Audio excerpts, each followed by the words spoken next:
Good evening. The Dimas City Council meeting will come to order. Please rise for the pledge of allegiance.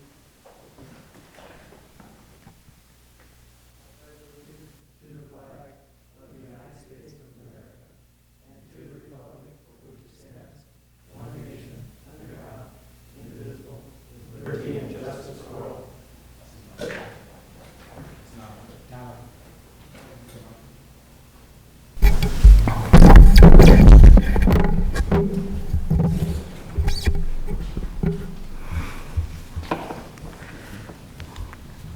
The City Council chambers will be closed to the public pursuant to the Governor's Executive Order dated March 17, 2020. The City Council is authorized to hold public meetings via teleconferencing and to make meetings accessible electronically to all members of the public seeking to observe and to address the legislative body.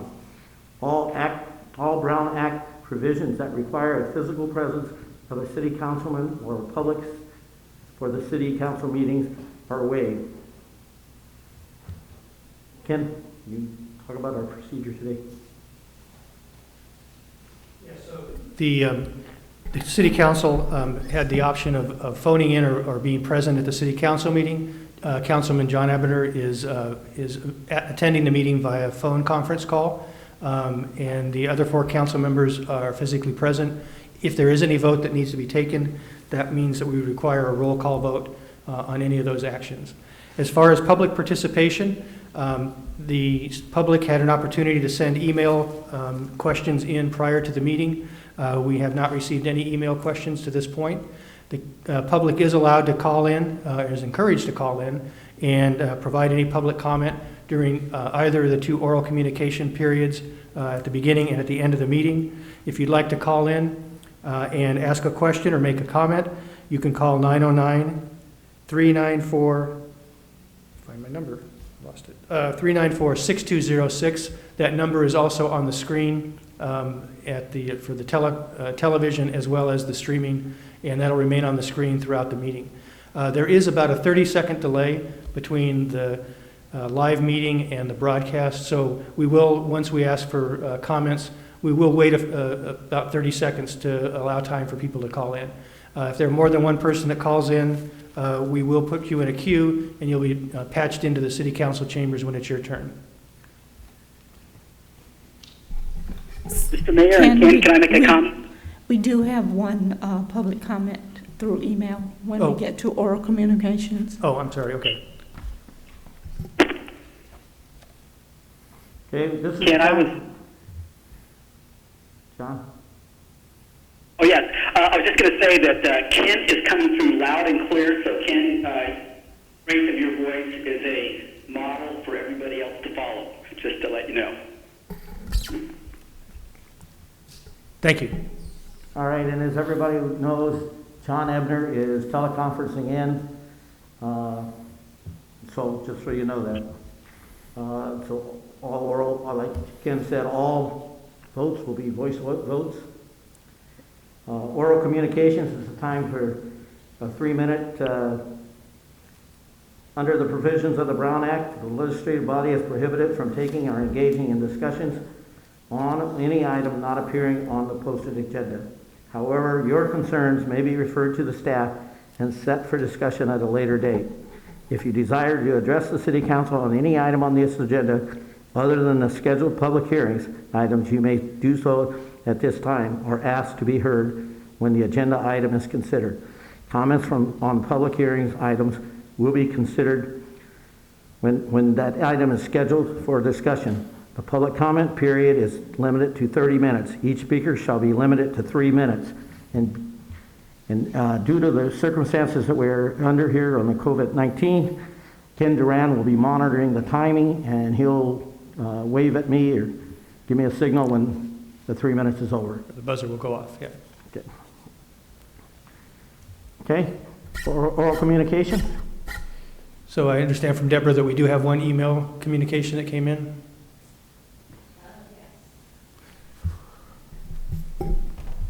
From Susan and Mitch Crawford, they emailed in that they are commending city staff on the daily email communication regarding COVID-19 and city council and state resources and recommendations. Also, they received a phone call today from the sheriff's station regarding San Dimas residents that might need help with food or prescriptions or a welfare check. It is great that the city is reaching out to assist those that might need help. Thank you, and please keep safe. We are not in the clear yet. Susan and Mitchell Crawford. Thank you. Any additional, do we have any phone calls? Okay, I'm being told we have one phone call.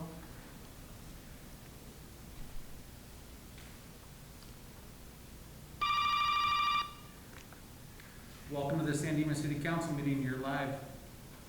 Hey, good evening, Council. This is Maurice Cuellar, San Dimas Farmers Market, Advocates for Healthy Living. Just wanted to give you guys an update what happened this past Wednesday. First of all, I want to thank Mayor Badar for coming out, and the City Manager, Ken, Parks and Rec, Hector, Sherry from Public Works. They've all been really helpful in making this happen, and the support of the Council has been excellent. I just want to first thank everybody for that support. As far as vendors, we had 11 vendors. We had 6 certified producers, which included 3 farms, which had fruits and vegetables, a honey vendor, a microgreens vendor, and a plants vendor. In addition, we also had 5 prepackaged vendors, which included bread, spices, prepackaged tamales, hummus, and nuts. And as a reminder for everybody, we are still having the farmers market every Wednesday night, 4 to 8:30 p.m.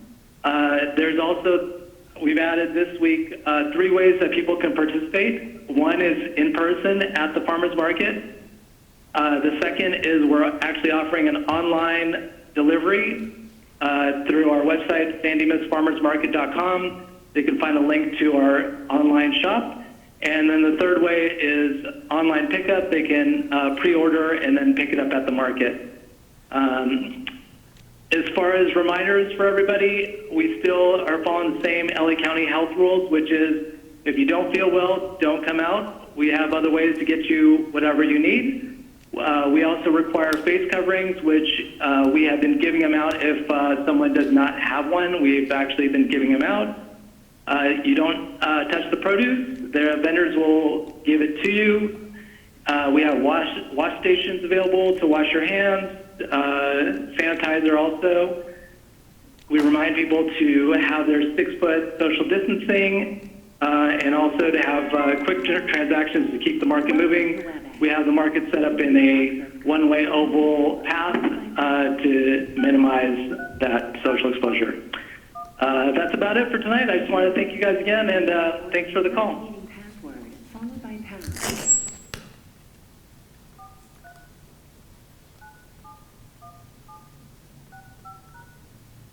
Do we have anybody else? Okay, let's continue. Consent calendar. All items on the consent calendar are considered to be routine and will be enacted by one motion unless members of the City Council request separate discussion. Move approval.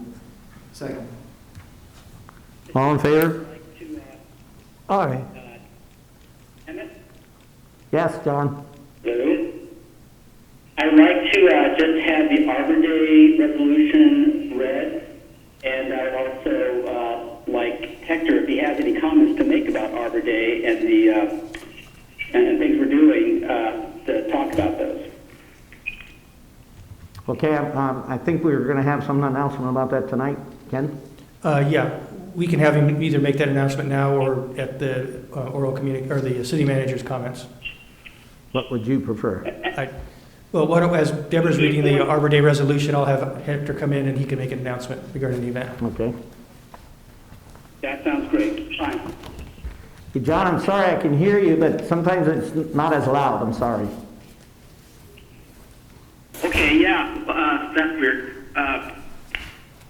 But I'll go off speaker.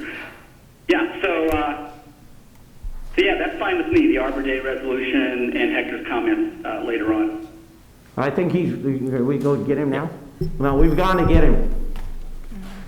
So he's going to come in to comment. Okay, great. Are we going to read this first? Yes. Deborah, would you please read the resolution, please? Whereas in 1872, Sterling Morton proposed to the Nebraska Board of Agriculture that a special day be set aside for the planting of trees.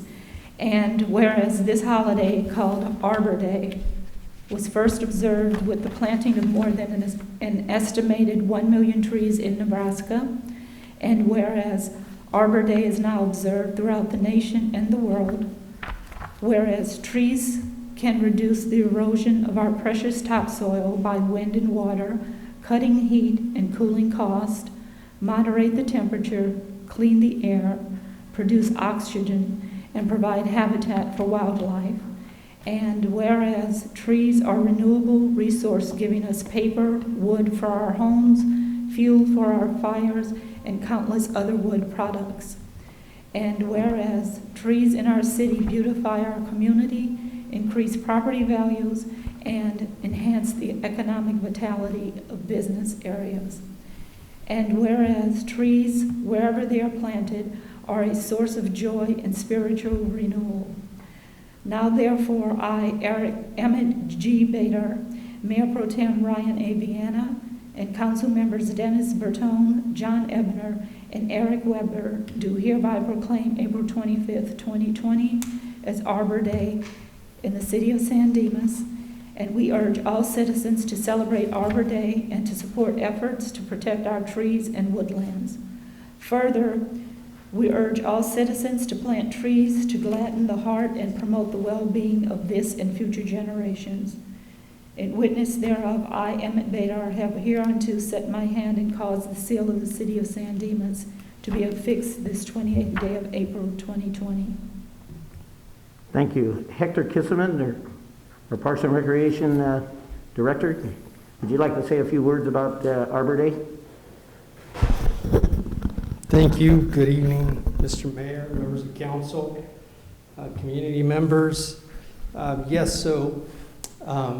Day is celebrated nationally on April 25th. However, and we did have an event planned for this past Saturday, but due to the COVID-19 pandemic, that was canceled. So the reason why we have Arbor Day, or have the proclamation to Arbor Day, Mr. Mayor, is because the city of San Dimas is recognized as a Tree City USA, and in order to keep that in good standing, one of the things that has to be done is for the city to, have a proclamation declaring Arbor Day as a day that is important to the community. So that's just one of the 4 requirements that are there for this Tree City USA recognition. So what we're doing instead of, because of the fact that we can't have the event, is staff is going to be, a couple of Facebook videos were posted giving some instruction to whomever wants to participate in planting trees. So what we have is we have some young saplings that we are going to give away. A sapling, it's a 1-gallon container, and it has a conifer and Afghan pine, as a matter of fact, and so you can come by and pick it up. And what we'd like to see is the children participate in this and plant that tree, and then send back videos or emails, telling us what and how they did the planting and how they're caring for the tree. And so from that list of those who are submitting those entries, we will then have another prize for them. We will have coloring books and maybe even a I Love San Dimas Trees t-shirt. So that is the plan. As you know, trees do sequester carbon. Carbon sequestration is a big thing with greenhouse gas effects and stuff. So having a healthy urban forest is important. So we appreciate all the efforts being put into those who are planting trees throughout the community, and also the council for their support and proclaiming April 25th, 2020 Arbor Day. Any questions? I can answer now. Hector, how will the trees be distributed? Much like we're doing the San Dimas Care program, people can come up to the front of the plumber building, and somebody there will give them the tree. It's just a 1 gallon pot, so it's very easy to transport. It's not anything large that won't fit in anybody's vehicle. And that's tomorrow, Wednesday, Yes, it is. and the time? From 10:30 to 1. Right, is that the same time? I have a different time. A published time. Brad, could you? Yeah, 1 to 3:30. Okay. think We'll that's have what to the check on press that release- because I just asked Recreation Manager Tim Pagano, and I believe he said 10:30 to 1. But we do have, tomorrow is when we have the senior lunch program, and those two times may be getting confused because that lunch program is from 10:30 to 1. So, Okay. Tim? 1 to 3:30 for clarification. Thank you. Okay. Thank you. I just know that I just read something. Good. Okay. The only thing I read. No. And Okay, thank you, Anything else? Hector. Does anyone have any questions of Hector? John, you have anything of Hector? No, thank you very much. Very important subject. Okay. Do we need a roll call for the consent calendar? Yes. Ms. Black, would you take care of that?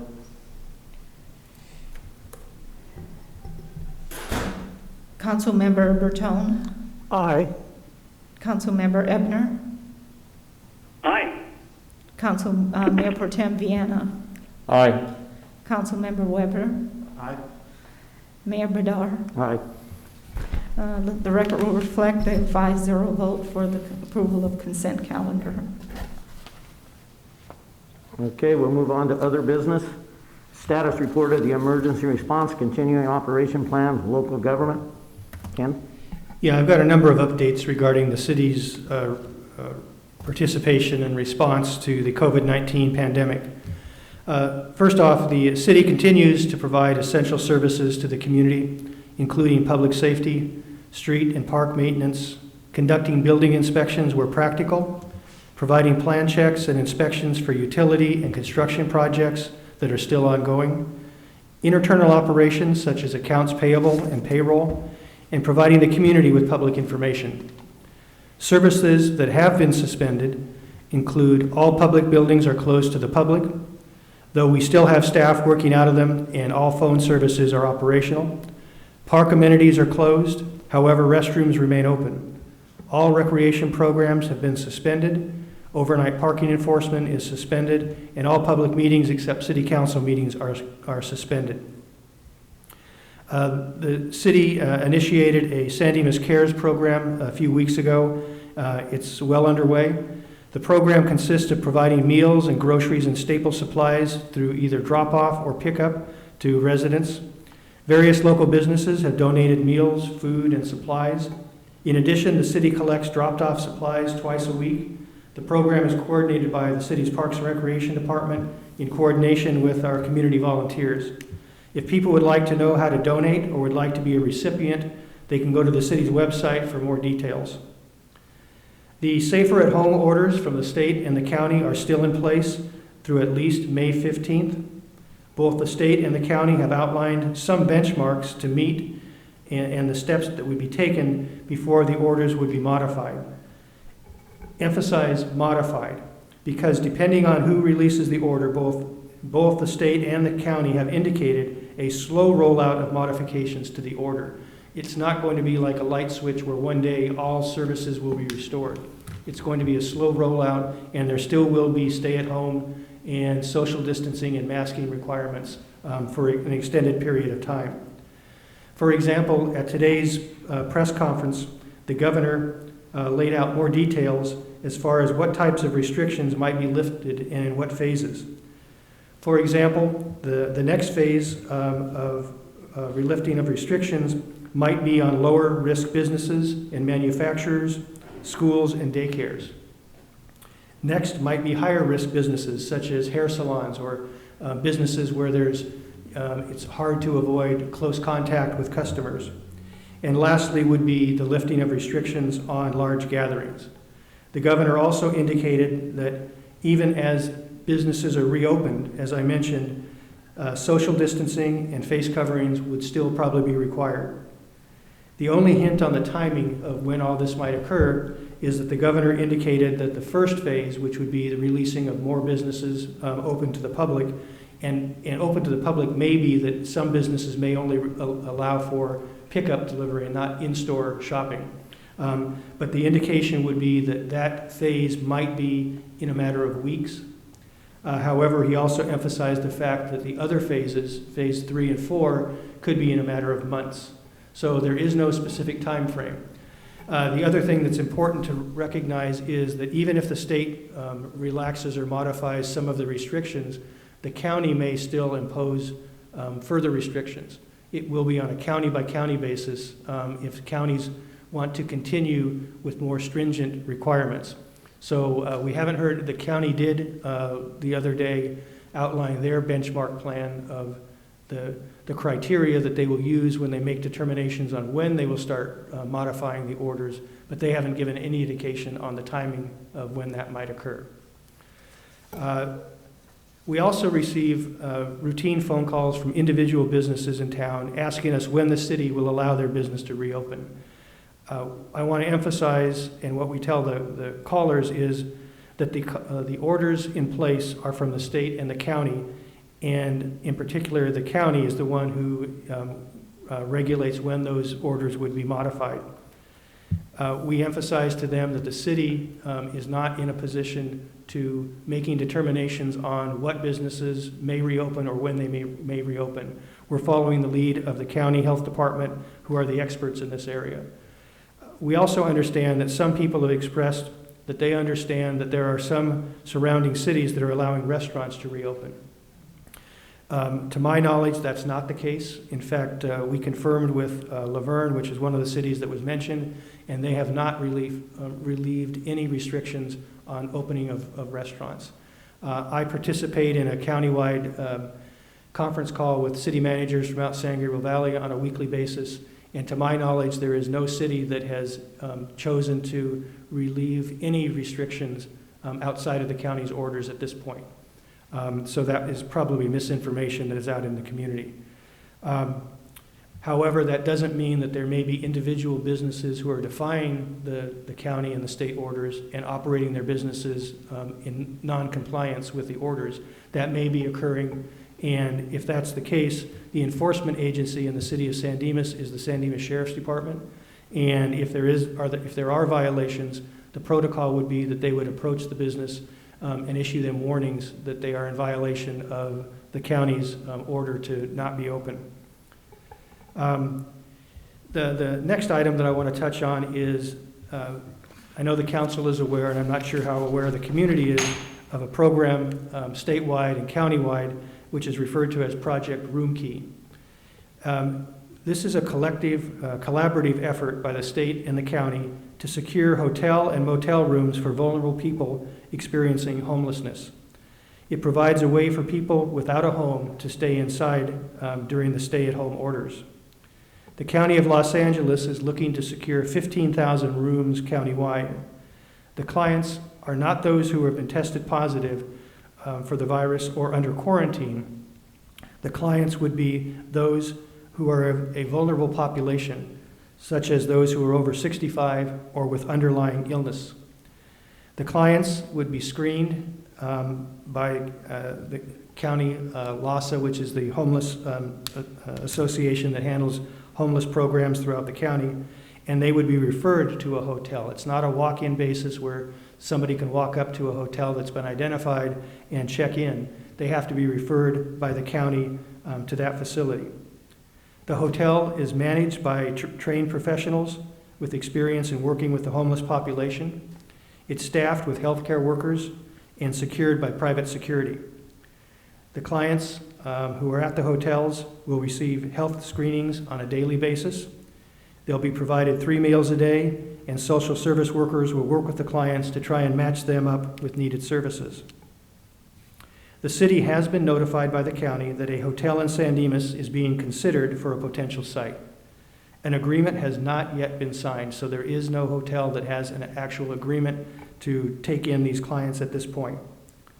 The city has been working with the county to identify additional information and get more details about how a hotel, if it is operated in San Dimas, would operate and the parameters of how it would operate. The city will be posting tomorrow morning an updated frequently asked questions sheet on our website, which talks about the program or project Room Key in general terms, not specifically about any hotel in San Dimas, but it kind of outlines the general parameters, the requirements, and the operational characteristics of this program. So that'll be on our website if someone would like more information about that program. So that's all the information that we have on that program at this point. We're still in discussions with the county on getting information from them. So those are the highlights that I wanted to emphasize tonight as far as an update on the pandemic. I'd be more than happy to answer any questions regarding any of the items that I talked about or any other questions that you might have regarding the city's response to the pandemic. Any questions?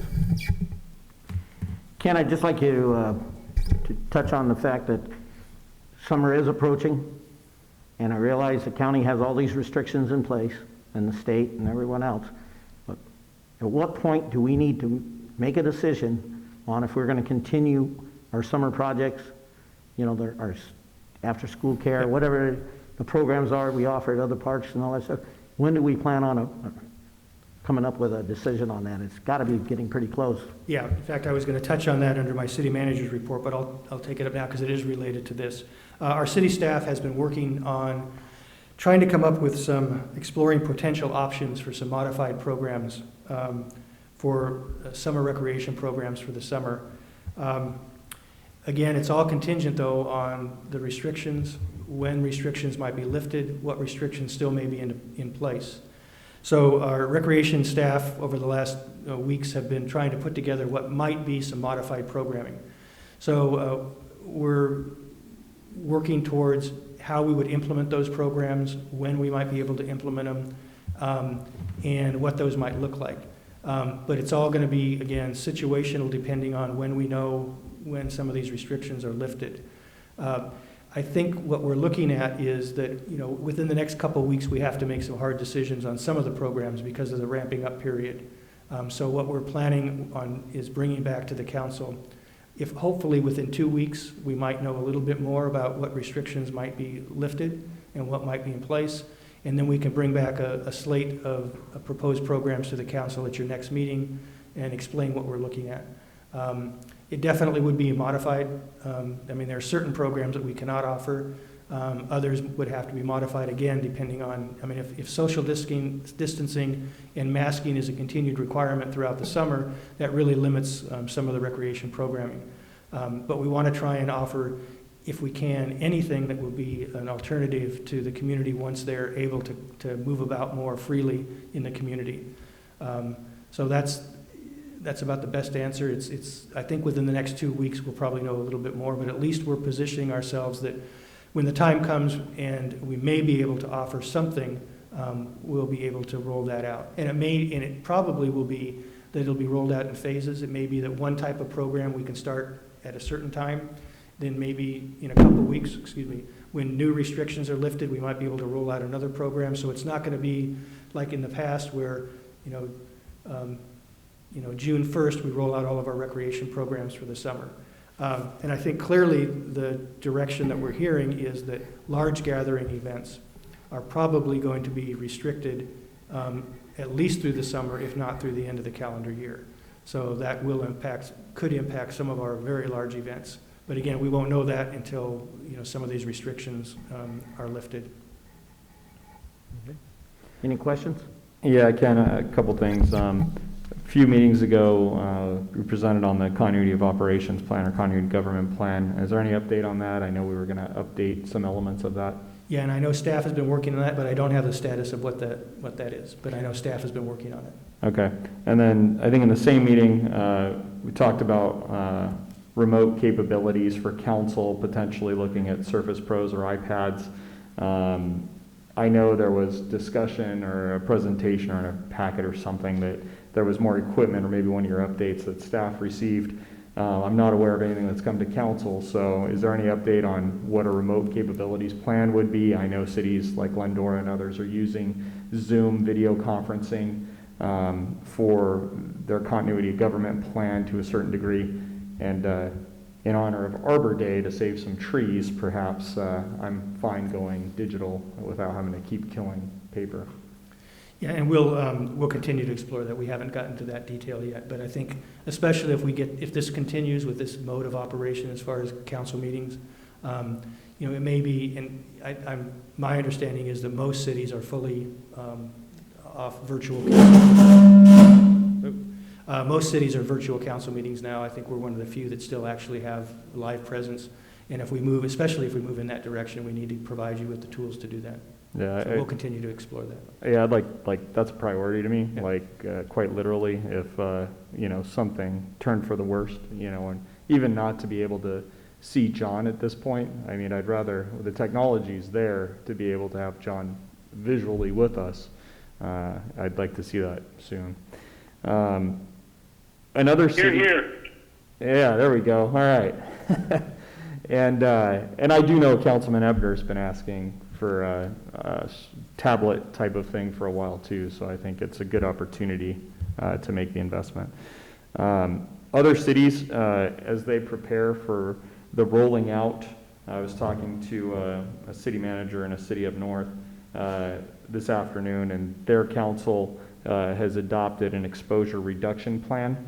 And I think that may be something, whereas we could start a campaign to assist largely with the principles that are being put out from the governor's plan as well as the county on preparing for a time when businesses may open.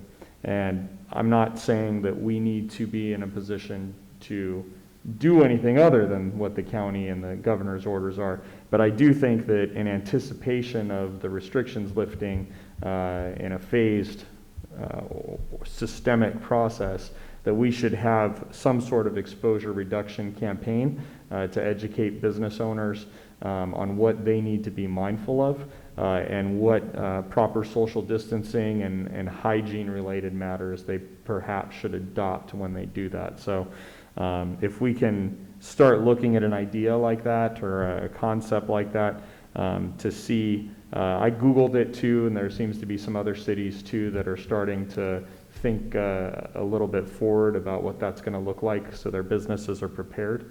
I'd love to see something like that moving forward. Yeah, and we actually started to gather that information. There's a couple surrounding cities that are starting to adopt those kind of business continuity plans. So we're looking at that, as well as we're also starting to look at for our operations, as far as when we begin to open up City Hall or begin to provide fuller services, how are those services going to be delivered? And again, it's going to be a slow rollout, so we anticipate that we need to have some short-term, middle-term, and long-term plans on how we're going to roll that out. And so we're working. In fact, tomorrow we're going to be putting together a task force within the organization to start looking at that. Okay. And have we received any of our updates, our quarterly updates from HDL related to sales tax for the first quarter of this year? Yeah, in fact, we have a meeting, I believe, on Thursday of this week with with the consultant, but we've actually been they've been providing us with data on sales tax and property tax. So we have some good projections as far as what the impacts are for what would be second quarter this year, and then projecting out what would be the first and second quarters for next year. The first quarter, this was kicking off, I think, in March. And then second quarter, obviously, it's going to take the majority of second quarter. Yeah. Okay. Yeah, all right. we actually have the I don't have the numbers in front of me, but we actually have the dollar amounts, and we've actually placed those numbers in our preliminary budget. Good news. Okay, cool. And then lastly, the senior feeding program I saw was featured on a video White Axe did in the county. Can you talk a little bit about that and what the highlight was? I understand it was like a pretty pretty good thing that we're doing with this SD Cares, it seems. Yeah, that we provide, our senior lunch program, the meals are provided by the YMCA, excuse me. And the program is under the umbrella of the county. And so the county CEO's office approached the YMCA and said, can we get an update on how you're providing food delivery in this new environment? And so for one day, they kind of shadowed the YMCA on how they prepare the food, how they deliver it to the venues. And the YMCA suggested that our food delivery program here in San Dimas was a good model for them to take a look at. So they came out one day and shot some video, which I believe is part of the comprehensive video that was shared with the CEO's office. Cool. Yeah, it's really good work. I'm very proud of everybody who's involved with Yeah, that. we've actually, and again, it's kind of like a model program. Our staff really, the coordinator of the programs, when they came out and saw it the first time, they said, other agencies, cars were lined up around the block. They were kind of coming in haphazardly, and we were very organized. So our Parks and Recreation Department did a really good job in coordinating that. Thank you. John, you have anything? No, thank you for asking. I believe he said nothing. Wait, we're not on council member comments yet, are we? No, not yet. Hang Okay, on. yeah, I got something then. Okay. All right, other business, we already went through that. Okay. Oral communications, members of the audience speaking are limited to 5 minutes, or as may be determined by the chair. We'll open it up for oral communications. Do we have any telephone calls? If we can wait just a couple of seconds because of that 30-second lag, so we'll wait about 10 or 15 seconds to see if anybody's calling in. Yeah, that 30-second lag thing, did that start with just the phone calls, or did it actually start with the television? No, it's, between our broadcast and when it actually goes out on the feed, there's about a 30-second. Yeah, there are people asking us if we failed to do the flag salute. Yep. So when we started it, now they're asking if they did it. So just in fact, so everyone knows, we did do the flag salute, maybe before we started broadcasting. Okay. Welcome to the City of San Dimas City Council meeting. You're live. Mr. Mayor, what a wonderful job you've done tonight, and I want to thank Mr. Duran in expressing the city plans and the COVID-19. It was a very, very good job. As we approach the budget for next year, I would really like to see you put back on maybe the next 2-year election another fund or tax increase to cover the sheriff's department, and that would be a property tax, not a sales tax.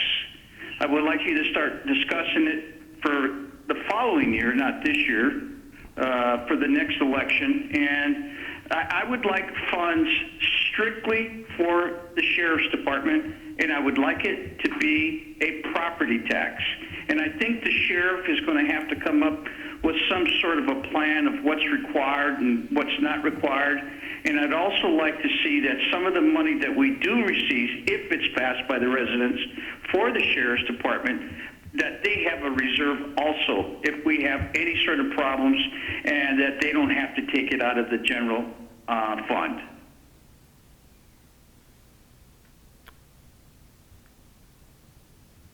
Anything else, Mr. Gonzalez?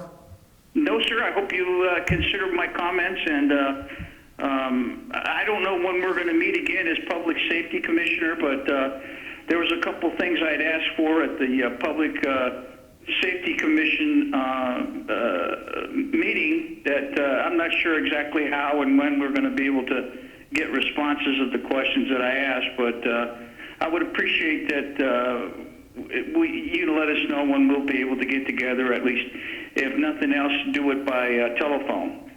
All right, Ken Duran's sitting here, as you know, and I'm sure he'll get back to you with an answer to that question. Very good job, Mr. Mayor, and Ken, thank you very much. Great job. Thank you. Is there anybody else? One?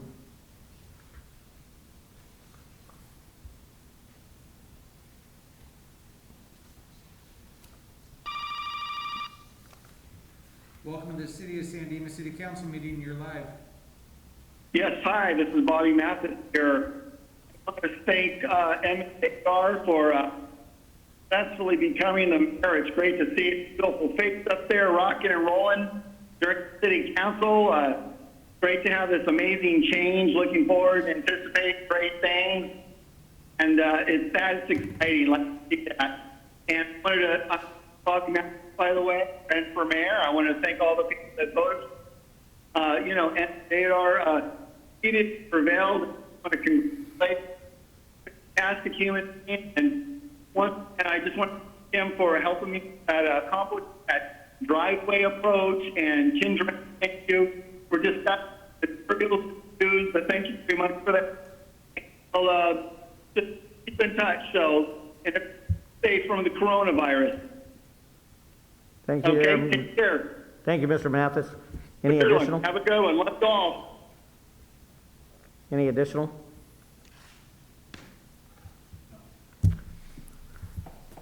Being notified that there are no more oral communications from the community. City manager? Yeah, a couple of items I want to update on. First is the Via Verde Walking Path project began the beginning of April. It's being conducted in 2 phases. So the first phase has been under construction. Much of the demolition has taken place. We're waiting for some materials to come in, and then we'll be pouring the material for the walking path in the near future. And then we'll open up that portion of the path and then start working on the second phase. That whole project should be completed sometime by the end of May. The budget was alluded to, and I want to give you an update on where the staff is with the budget. Staff continues to work on the budget. Departments are working on their individual budgets, where they were working on them before the crisis hit. That slowed down the process, and now with how long and prolonged this crisis is lasting, it's made us even take a look at different looks at the budget. So right now, our staff is working on a couple of phases of the budget. One would be what we're calling a normal budget, would be the normal types of expenditures and projects. If we were, had the revenue sources that we thought we would have going into next year. And the other is we're looking at what we're calling a bare bones budget, a budget which anticipates a loss in revenue this year and looking into next year. So we actually have a first draft of one of those budgets that we're reviewing right now. And the departments are providing me with the bare bones budget later this week. And then we'll be sitting down and kind of, as a departments and as a staff, kind of putting together our priorities. And then we'll be bringing back some of these options to the City Council in May. It most likely will mean that we may have a couple of special study sessions with the council in May so that we can get through some of these items. And again, it's a moving target because we don't know how prolonged some of these businesses may be shut down, and that will be impacting our sales tax, and same thing with the hotels and our occupancy tax. So our budget process is moving forward. We anticipate that we would have, again, reviews of the draft budgets with the council throughout the month of May and into early June. And then we still would be planning on adopting a budget in some form by the first meeting in July. The likelihood would be, though, that that budget would be something that would be a living document, in that we may be revisiting that within the first couple months or the first quarter as we know more information. So it's going to be a fluid process this year. I've been in consultation with a number of other cities who are kind of taking a similar approach. And so that's kind of the status. Once, hopefully by the end of this week, we'll have a little bit better of a schedule so you can put some dates in your calendar as far as when some of these special meetings might occur. But it definitely has been a very challenging process to try and anticipate what our revenue sources are going to be so that we can actually find where our expenditures would fit into our revenue projections. So those are the 2 updates I have. If you have any questions on either of those or anything else, I'd be happy to answer them. Yeah, I would think that when you're preparing the budget, that you would think about the worst-case scenario instead of putting things in that we may not be able to do. But I think there's going to be a tremendous loss of revenue, and that's how the budget should be constructed. That's exactly the approach we're taking. I mean, you know me, I'm a very fiscally conservative person, so we're being very fiscally conservative in this. So we are anticipating revenues on a worst-case scenario. I just want. I had a question and comment. Go ahead, John. Oh, okay, so I want to offer countervailing opinion to what Dennis just said. So I don't know what the budget's going to look like at the end, but I would like to make sure that the council is getting options, and in a couple respects. One is that we had talked when we were doing the first session about the departments giving us their list of projects or giving a number of projects that they like to do, even if we can't do all of them, so that the council can weigh in. And it's been a while since we had a session on the budget, obviously for obvious reasons. But I want to make sure the council is able to weigh in, especially we've got a new member on the council, so we want to make sure we all get to weigh in on the options. The second comment I would say, and this is what I was going to say in my comments later on, so Emmett, I'm probably not going to have much else to say, but is that in an emergency, it's very possible that we might want to use some reserves, because that, in my opinion, is the reason that I am so conservative on building up the reserves, that if there's a real emergency, we may need to use them to continue to serve our community. So I would just put that forward, so that I'm hoping staff doesn't come with a depression era budget and say, hey, this is what we came up with, that kind of thing. No, our intention would be, the council, was very clear that they wanted to look at options, and that they wanted the, directors or the departments to present, what programs that they were projecting. And we're planning on that. That'll be part of the process. There is no doubt we're using reserves. I mean, we will need to dip into reserves to meet our obligations for this current fiscal year. And then it's just a matter of how much reserves that we want to use for ongoing operations for next year.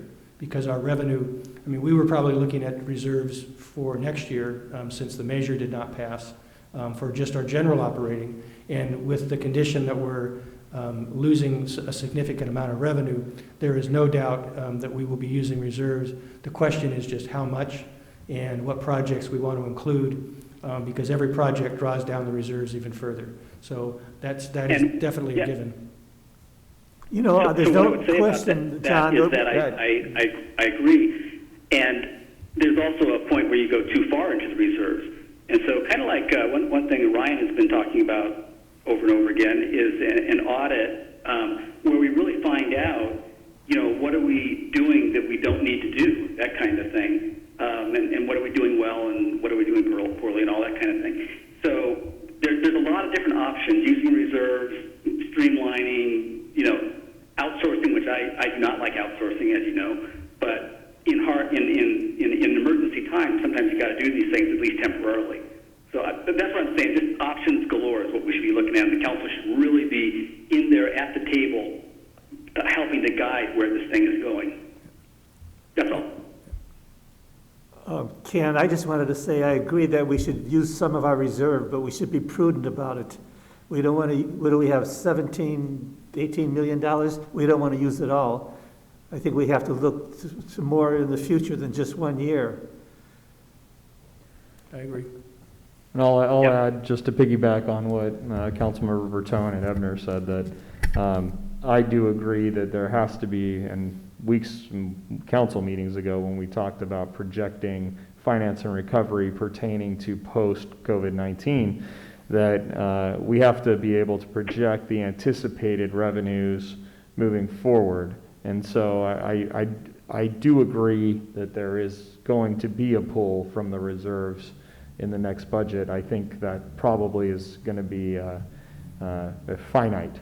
But I do want to, as the other council members have talked about, see under the hood and make sure that we see. And I'm also curious to see the priorities for which directors had on the table, that they also want to remove in terms of their own prioritization for their departments. I think it's important that council understands, and especially when it comes back, when you put it all together for what the ultimate recommendation is, that we're able to see, what is something that's not there. One last thing is, it's always bothered me that it's possible for 3 departments to be working on something and not collaborating with each other on it. In other words, if 3 departments had a project in a specific place, like a park, for example, and there was an appropriation that would solve that problem for 3 departments, I think that yields the biggest community benefit in terms of investment for prioritization.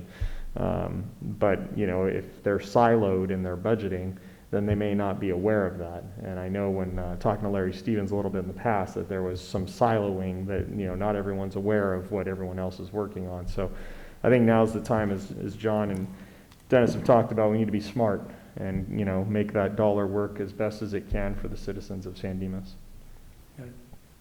Eric? Ditto, I guess. I've got a lot to learn on the budget, that's for sure. I'm definitely of the same mind of the other council members.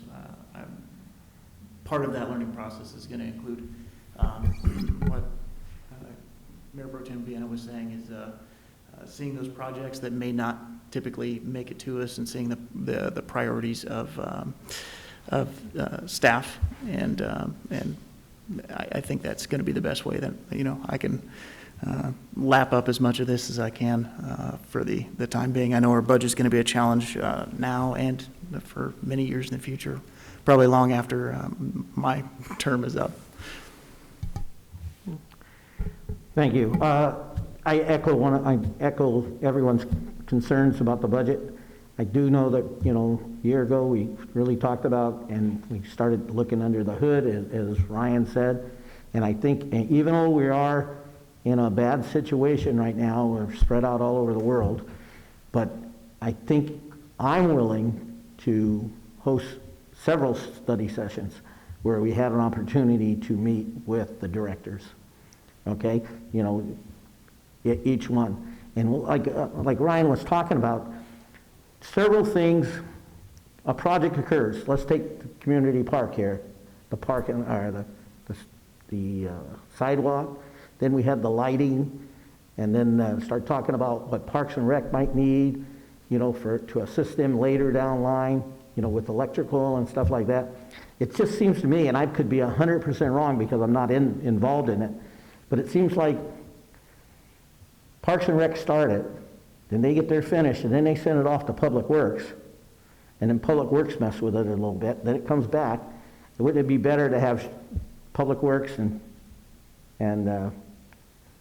Parks and Rec and Planning sit in the same meeting, the 3 of them, and start it at the beginning, and then come up with a solution? Each one have a little piece of that pie, but let's develop what that piece of that pie is, up front.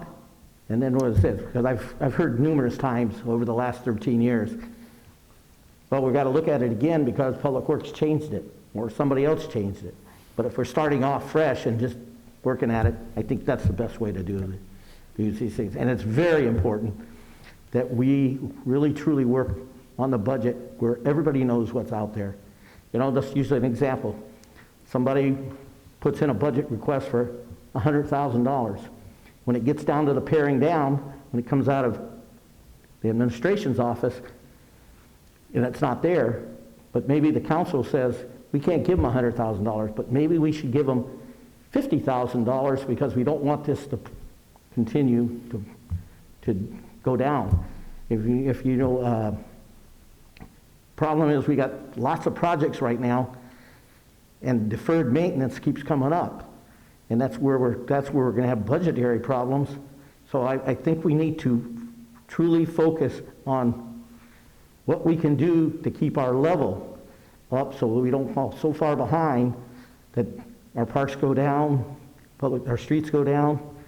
I think we got to start looking way ahead of us, way ahead. And so, I would appreciate what you're doing. I just think that we're going to have more meetings and talking about where we're at. Thank you. Just if I could comment on your first point regarding the cooperation, I will admit that in the past that was occurring, the silo, but I think this year we've had some projects where we haven't done that. We've actually, brought the parties or the departments together, started collaboratively working on the project. Doesn't mean that it still doesn't exist to some degree, but I think we're trying to move away from that process. The one thing I want to say just on that though, I'm not trying to defame, our prior staff, our prior directors. They did a hell of a job. Look where we have some money in the bank. We could be in a lot worse shape. So they did just a great job. But now we seem to have some younger and more innovative ideas. Let's just see how it works. But God knows I don't want to take away from Teresa, Larry, Krishna. They did a fabulous job, and that's what got us here. Just like the prior city managers that we've had. Bob Poff set that tone. Blaine, Ken, reality is we're a good city, we're a firm city, and we got to stay solid. Okay. I think half the stuff we just said was council members' reports at meetings. Council members' report on meetings attended at the expense of the local agency. Mayor, the city attorney. Oh, yeah, that's right. That's okay, Mr. Mayor. I don't have anything to report tonight. Thank you, Jeff. Okay, members of council. Council members' reports from meetings attended at the expense of the local agency. John, you do anything? Spending the city's money like crazy. No, I didn't do anything. Thanks, John. Individual members, starting with John. Thank you again. No, looking forward to getting back to y'all. So hopefully next meeting. Super. Thank you. Eric? First of all, thank you to staff for working on the farmers market. I was very pleased to see that was back up and running. We were able to make that work. I just think it's a good thing for the community to have something that gives some sense of normalcy for people to get outside and get their shopping done at the farmers market. I think it's a good thing for everybody all around. And I'm looking forward to the Arbor Day sapling planting. I'm going to take my son out tomorrow, and we're going to go get our sapling and get it planted in the yard, so I'm excited about that. Ryan? Thank you, Mayor. I'm going to echo Eric's comments with regards to the farmers market. Very happy with the way staff worked with the whole crew for Advocates for Healthy Living. Very innovative approach, I think, to both the delivery methodology with pickups and online orders, as well as the thought that went into the actual logistics behind it. So very good job. I looked at that frequently, studying it, and I'm happy, and I've gotten a lot of positive feedback about it. I wanted to take a moment to thank members of the community for following the safer at home orders issued throughout the county. Frequently, I get messages from members of the community every day with updates regarding the numbers. San Dimas, just before the council meeting, I checked, and we have 27 cases reported, 1 death in our community. 260 people have been tested out of our population that they show to be 34,516. There is testing available through the County of Los Angeles. I get a chuckle every once in a while. I actually have people in the city asking if Eric Garcetti is our mayor. That is not correct. Emmett Bedard is our mayor, so everyone understands that. The city of Los Angeles does joint press conferences with the County of Los Angeles, and so that's why a lot of the information that you're seeing is being put out jointly between the city and the county. But make no mistake that Eric Garcetti is not our mayor. Emmett Bedard is our mayor, and I'm very happy about that. If you're someone who's interested in getting tested for COVID-19 and you have symptoms and meet the criteria, you can do so by visiting covid19.lacounty.gov. Once again, covid19.lacounty.gov. there's a link there, and you can go ahead and get tested. If you're somebody who's an essential worker, first responder, or critical government worker, you can be asymptomatic and also request to be tested, and you would do that simply by clicking the essential worker or priority first responder or essential responder, I think it's called, link, and you'd be able to get that. I also wanted to thank the community. I wanted to thank everybody for coming out yesterday. There was a parade to show appreciation for our city staff, for our sheriff's department, our essential healthcare workers, and all other essential workers and fire department. I saw the mayor was out there with Captain Berg. There's a nice thing on social media about it.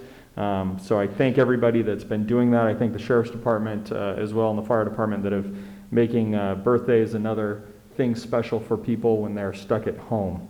So thank you very much for that. I also wanted to thank SD Cares, the San Dimas Cake Company, Sweet and Savory, the Chamber of Commerce, the sheriff's department, our community liaison, and all the volunteers that have come out to make that program a success. Seeing the people that you're helping, I think, is phenomenal. I've heard great feedback about it, and I believe we've maxed out the allocation of meals that I think we're able to provide at 150 plus, I think, meals at this particular point. I think what started out as a pretty nifty idea has definitely served this community well during this pandemic, and I thank everybody that's been involved with that.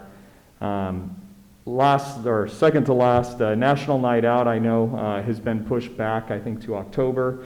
I wanted to thank everyone that's been working on that and acknowledge the San Dimas Heroes organization, who's also working with the city, who's collaborating together to make this event a success. I think it's going to be a good opportunity this year, a little different challenges with the time of year that it's going to be, but I think it'll be as exciting as the Easter event was, and I look forward to that.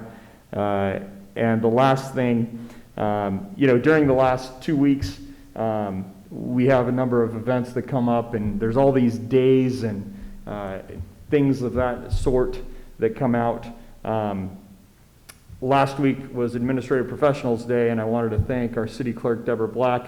I did so on social media, but I definitely wanted to do it publicly and say that, when you look at the administrative tasks, the one person that council members interact with a lot is the city clerk, and that's everything from the minutes that go into our reports to making sure we get in our paperwork on time and making sure that all the real technical stuff that sometimes can take some time for us to research is in order. And I'm eternally grateful for all the help you've given to me and to the city since I've been here. And I think that you do so many good things that people maybe take for granted sometimes, but it's the smaller things that people don't see sometimes that are the big things. And you're there like our rock every council meeting, making sure we're on point, keeping us in order, and making the city work. So Deborah, thank you so much. I really appreciate your service to this community, and I am very grateful you're here with us. And lastly, if I hear anything about my mask, I want you to know I supported a small business, and it was handcrafted and sewn, and I encourage all of you to support small business.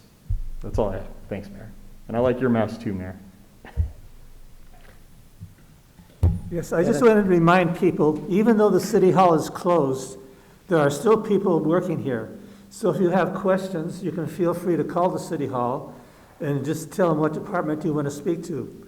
As far as that goes, I'd like to just mention, which we mentioned before, about the senior lunch program. And if you have questions about that, ask the Parks and Recreation Department. Last week, April 22nd, we gave out 875 meals, and so it's really something that's fantastic. And so, as I said, if you have questions, just call the City Hall. There'll be someone here to answer your questions. Thank you. Thank you. Well, once again, it is great to be last, because somebody says everything about everything. So, but thank you, Ryan, so I don't have to go in great detail. Everything he said, I had to just package the notes ready to go. We could do this for the next 3 hours, but I think we'll move on. The one thing I do want to mention is the fact that Via Verde Park, the walking path, it is still being worked on.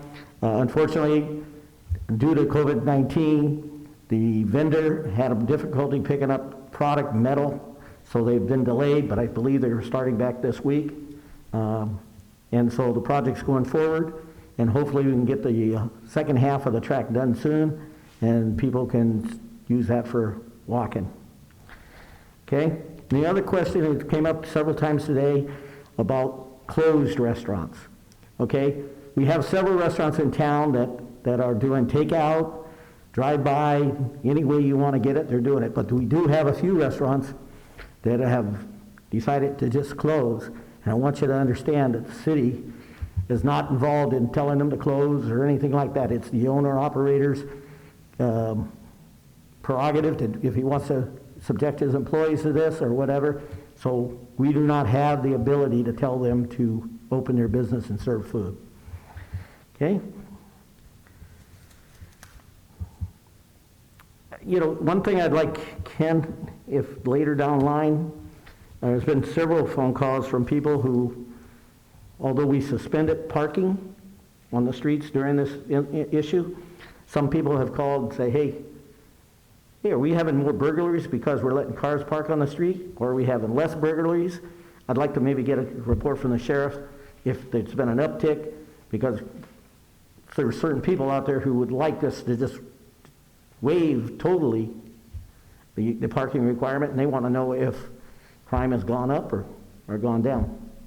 So I know it might be difficult, but it's a question that's being asked. All right, I'll make sure the captain gives us some statistics. Okay.